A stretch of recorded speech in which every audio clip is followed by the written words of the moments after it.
நிம்மதியாக தூங்கணுங்க, அதுக்கு ஒரு சொல்யூஷன் சொல்லுங்கள் அப்படின்னு கேட்காத ஆளே இல்லைங்க.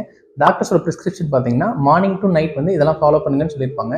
அந்த மாதிரி ஹெல்த்தியான ஸ்லீப்க்கும் மார்னிங் டு நைட் வந்து நம்ம சில பிஹேவியரை ஃபாலோ பண்ணோம், சில பிஹேவியரை அன்ஃபாலோ பண்ணோம். This practice is called sleep hygiene.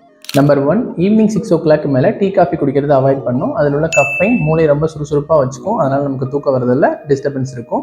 Number 2, night டைமில் ரொம்ப ஹெவியான லார்ஜ் ஸ்பைசியான ஃபுட் சாப்பிடும் பொழுது ப்ளோட்டிங்கும் ரிஃப்ளெக்ஸும் இருக்கும். ஸோ அதனால் நம்முடைய தூக்கம் ரொம்பவே டிஸ்டர்ப் ஆகும். நம்பர் 3, தூங்கணும்னு டிசைட் பண்ணிட்டா அட்லீஸ்ட் 1 ஹவருக்கு முன்னாடி இந்த செல்ஃபோனு சீரியல்ஸ்லாம் கொஞ்சம் ஃப்ரீடம் கொடுங்க. செல்ஃபோன்லேருந்து வரக்கூடிய அந்த லைட் வந்துட்டு நம்மளோட தூக்கத்தை ரொம்பவே டிஸ்டர்ப் பண்ணும். நம்பர் 4, நம்மளுடைய பெட்ரூமை ரொம்பவே வெளிச்சம் இல்லாமல் ஒரு சவுண்ட் இல்லாமல் ரொம்ப கம்ஃபர்டபுளாக வச்சுக்கணும். தென் நம்மளுடைய பெட் வந்து only for sleep and sex. அந்த பெட்டில் நம்ம செல்ஃபோன் பார்க்குறது, டெலிவிஷன் பார்க்குறது, அரட்டடிக்கும் பொழுது தூக்கத்துக்கும் பெட்டுக்குமான ஒரு கனெக்ஷன் வராது. நம்பர் 5, ரெகுலரான ஸ்லீப் ஷெடியூலை ஃபாலோ பண்ணுங்கள். நைட் 10 o'clock தூங்குறீங்க, மார்னிங் 6 o'clock எந்திரிக்கிறீங்க அப்படின்னா அதையே எவ்ரிடேயும் ஃபாலோ பண்ணுங்கள், including Sunday, to regulate the sleep wake cycle. Number 6, morning எந்திரிச்சதும் ஒரு ஃபிசிக்கல் ஆக்டிவிட்டி பண்ணுங்கள், ப்ளஸ் ப்ரீத்திங் எக்ஸசைஸ் பண்ணுங்கள். It will improve the quality of the sleep. Number 7, night நல்லா தூங்கணும்னு ஆசைப்பட்டீங்கன்னா டே டைமில் ரொம்ப நேரம் தூங்குறத லிமிட் பண்ணுங்கள். Have a nice day.